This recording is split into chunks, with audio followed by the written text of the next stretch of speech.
Kasus dugaan penistaan agama dengan terdakwa Basuki Cahayapurnama atau Ahok akan mengagendakan pemeriksaan saksi. Dalam sidang ke-8 hari ini, sedikitnya 5 orang saksi dijadwalkan memberikan keterangan terkait perkara penodaan agama dengan terdakwa Gubernur nonaktif DKI Jakarta, Basuki Cahayapurnama. Jaksa penuntut umum rencananya akan menghadirkan 5 saksi, yakni Ketua Majelis Ulama Indonesia MUI Ma'aruf Amin, 2 orang nelayan dari Pulau Panggang, Kepulauan Seribu, yaitu Jainuddin alias Panel bin Adim dan Sahbudin alias Deni, dan anggota KPU DKI Jakarta Dahlia, dan seorang saksi pelapor Ibnu Baskoro. Sidang perkara penodaan agama dengan terdakwa Gubernur DKI Jakarta nonaktif Basuki Cahayapurnama bergulir pertama kalinya pada 13 Desember 2016 di Pengadilan Negeri Jakarta Utara. Jaksa penuntut umum mendakwa Ahok telah menodai agama melalui ucapannya terkait surat Al-Maidah ayat 51 saat kunjungan kerja di Kepulauan Seribu. Tim Liputan Metro TV. Belitung Timur, Kabupaten Belitung Timur ya, Mangga. Hari ini pengadilan akan kembali menggelar sidang dugaan kasus penodaan agama dengan terdakwa Basuki Cahayapurnama. Sidang hari ini merupakan sidang ke-8 setelah perdana digelar pada 13 Desember 2016 lalu. Bagaimana situasi terkini di lokasi sidang di gedung auditorium Kementerian dan kediaman terdakwa Basuki Cahayapurnama? Kita akan mengikuti laporan dari Jen William dan juga Clara Arvelina. Kita ke Clara Arvelina terlebih dahulu. Clara, apakah Ahok sudah berangkat dan kira-kira nanti pukul berapa Ahok akan mulai berangkat ke lokasi sidang?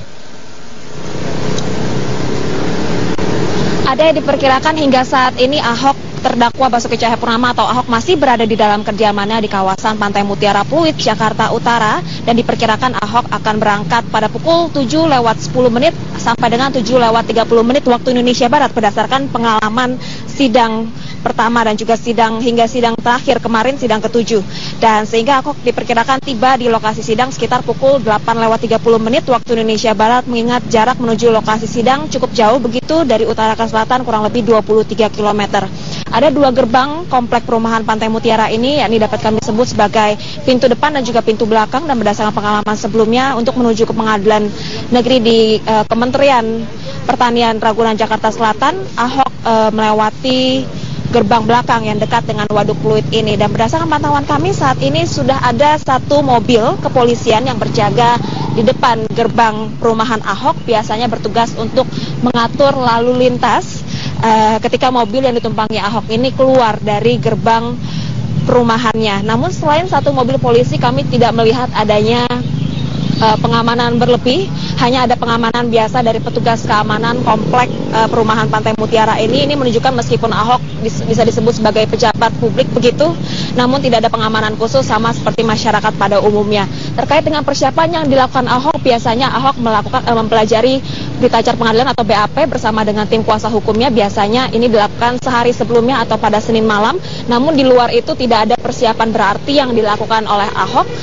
Terbukti kemarin juga Ahok sempat berkampanye bahkan ke Kepulauan Seribu, salah satunya ke Pulau Pramuka yang menjadi lokasi awal mula kasus dugaan penodaan agama yang melibatkan Ahok sebagai tersangka. Dan menarik Ade, meskipun Pramuka ini menjadi salah satu lokasi titik mula kasus dugaan penodaan agama yang melibatkan Ahok, namun dalam kampanye kemarin tidak ada satupun warga dari Kepulauan Seribu yang menolak kampanye Ahok. Bahkan warga terlihat begitu antusias menyambut Ahok di Kepulauan Seribu. Dan tentunya ini menjadi salah satu catatan penting dalam proses hukum Ahok, bahwa untuk kedua kalinya pasca kasus dugaan penodaan agama, kedatangan Ahok di Kepulauan Seribu tidak disertai dengan penghadangan, dan juga menjadi tanda tanya apakah yang dilakukan atau disampaikan Ahok dalam pidatonya di Kepulauan Seribu merupakan bagian dari penodaan agama. Ade. Baik, terima kasih Clara Elverina. Kita bergeser ke Jen William. Jen, bagaimana kondisi terkini di sekitar lokasi sidang di auditorium gedung Kementerian Pertanian, Jen?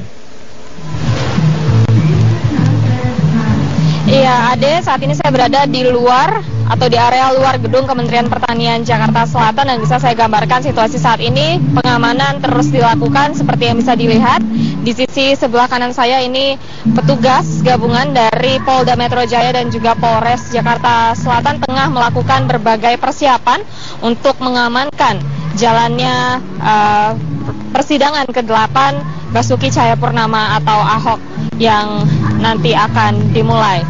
Dan untuk kelompok massa yang hadir hari ini juga masih sama dengan persidangan sebelumnya.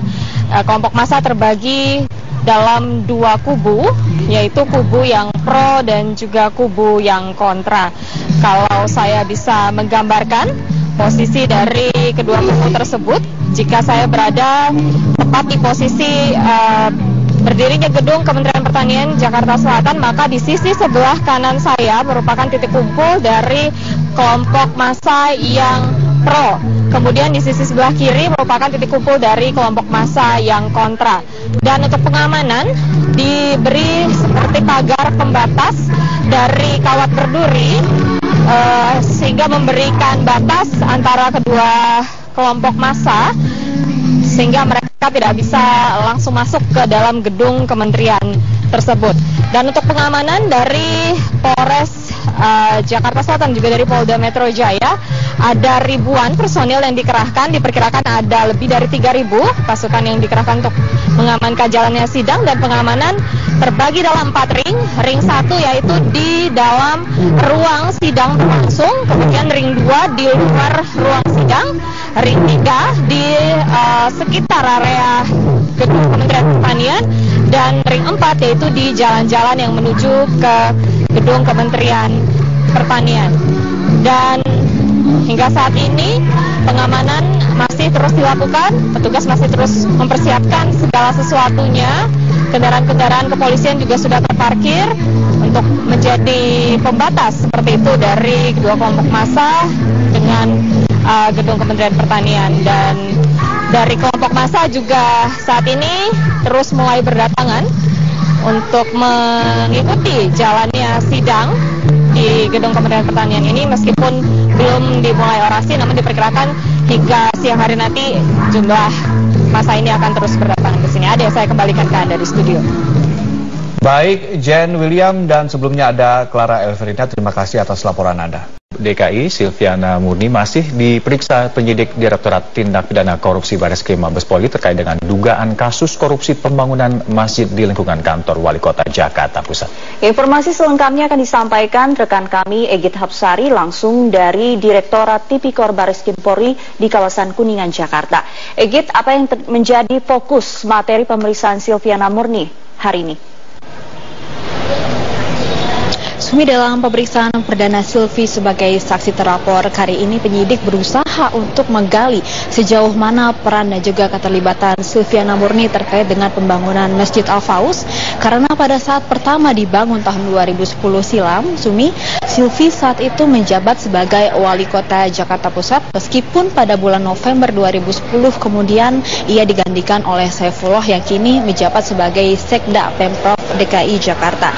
Pada saat itu dibangun 2010, pembangunan Masjid Al-Faus ini memakan biaya 27 miliar rupiah yang diambil dari APBD DKI Jakarta pada tahun 2010. Dan pada tahun 2010 itu sebetulnya bangunan masjid tersebut sudah berdiri meski bangunannya belum rampung 100%, dan kemudian pada tahun 2011 pembangunan Masjid Al-Faus ini kembali dilanjutkan dengan memakan anggaran 5,6 miliar rupiah yang kali ini diambil dari APBD Pemprov DKI Jakarta 2011. Meskipun dilanjutkan pada tahun 2011, Wali Kota Jakarta Pusat saat itu Saifullah mengklaim bahwa bukan dirinya yang mengusulkan anggaran sebesar 5,6 miliar dalam APBD 2011 tersebut, dan Saifullah mengaku tidak ikut campur dalam penganggaran pembangunan Masjid Al-Faus tersebut. Dan akhirnya Masjid Al-Faus ini rampung pada tahun 2011 dan diresmikan langsung oleh Gubernur DKI Jakarta saat itu Fauzi Bowo.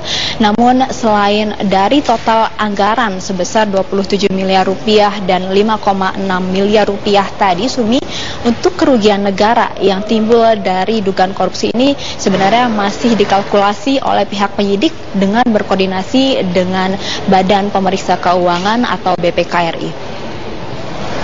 Ya, Egit, Setelah status perkara ditingkatkan dari penyelidikan ke penyidikan, apakah polisi sudah menetapkan tersangka dalam kasus ini? Meskipun sudah dinaikkan dari penyelidikan menjadi penyidikan, Sumi, hingga kini polisi masih mencari potensial suspek dan juga menentukan siapa tersangka di balik korupsi dari pembangunan Masjid Al-Faus ini. Karena dalam kepolisian, penyidikan ini bisa dimulai dengan SPDP atau surat perintah dimulainya penyidikan tanpa adanya nama tersangka terlebih dahulu. Namun tentunya berdasarkan dua alat bukti permulaan yang cukup, dan dalam hal ini penyidik menaikkan status perkara ini dari penyelidikan menjadi penyidikan atas keterangan saksi yang diperkuat dan juga atas dokumen pembangunan Masjid Al-Faus yang diperoleh penyidik. Begitu juga penyidik Bareskrim sebelumnya memang sudah meninjau langsung Masjid Al-Faus ini untuk menentukan spesifikasi dan juga mencari tahu lebih lanjut mengenai bangunan masjid ini. Ada dua alat bukti yang tadi menjadi pertimbangan penyidik untuk menaikkan status ini, dan untuk mencari tersangka pastinya ini polisi saat ini masih memeriksa dan juga menggali keterangan dari saksi-saksi. Sejauh ini setidaknya ada 20 saksi yang telah diperiksa oleh penyidik Bareskrim Polri, termasuk dari lingkungan pejabat Pemkot Jakarta Pusat maupun dari vendor dan juga kontraktor pembangunan Masjid Al-Faus ini. Mengapa demikian, Sumi? Karena dalam hal ini penyidik menduga ada kesalahan atau penyelewengan spesifikasi, di mana spesifikasi bangunan dari Masjid Al-Faus ini diduga tidak sesuai dengan nilai yang dicantumkan dalam kontrak. Ada 3 poin yang menjadi spesifikasi yang diselewengkan, yakni dari poin konstruksi sendiri, kemudian dari mechanical engineering dan dari interior. Dan dalam proses penyidikan ini, penyidik juga akan menggali atau membreakdown seperti apa penyelewengan spesifikasi yang ada dalam pembangunan Masjid Al-Faus ini. Sumi. Baik, terima kasih Egit Hapsari untuk informasinya. Hari ini berkumpul dalam acara panggung kotak-kotak yang diselenggarakan di Cilandak Town Square, Jakarta Selatan. Untuk mengetahui kemeriahan di acara panggung kotak-kotak, kita akan segera terhubung dengan rekan Dila Prasojo. Dila, menurut pantauan Anda, kira-kira ada berapa banyak relawan pendukung Ahok Jarot yang hadir di panggung kotak-kotak hingga saat ini?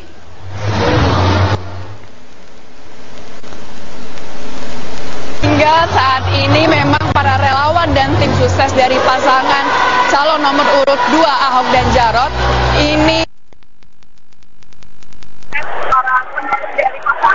dan tim sukses para pendukung dari pasangan nomor urut 2. Dan dalam acara panggung kotak-kotak ini yang sudah dimulai sejak pukul 4 sore tadi juga dimeriahkan pukul 4 sore tadi juga dimeriahkan oleh sejumlah hiburan seperti live band dan juga penampilan flash mob oleh 300 orang.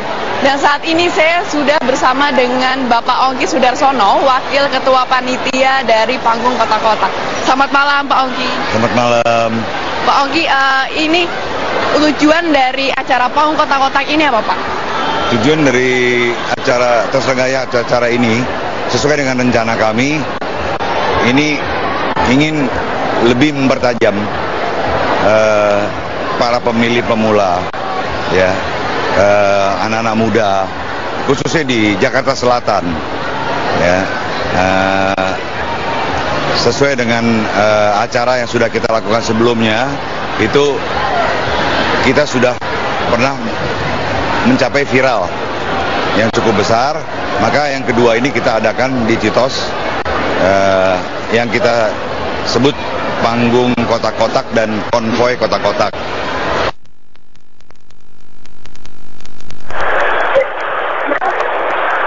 Pasangan calon nomor 2 untuk mencapai kalangan anak-anak muda, ya, yang mungkin belum mempertajam, ya, pilihannya.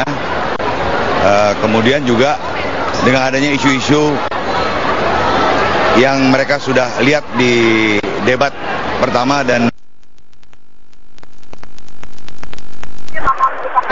Pak, ini apakah acara seperti ini merupakan suatu acara rutin dari kegiatan kampanye dari pasangan calon nomor urut 2 Ahok Jarot ini Pak?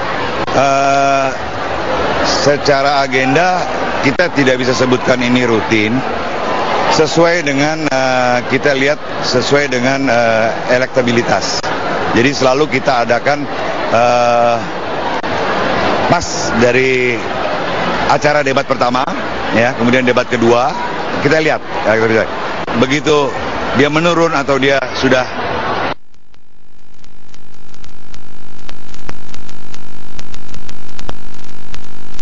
ini kita komunikasikan dengan tim sukses dari pasangan calon kedua, gitu. Semoga. Oke, mohon maaf pemirsa ada sedikit gangguan koneksi. Itu tadi laporan dari Dila Prasojo dari Jakarta Selatan. Top News masih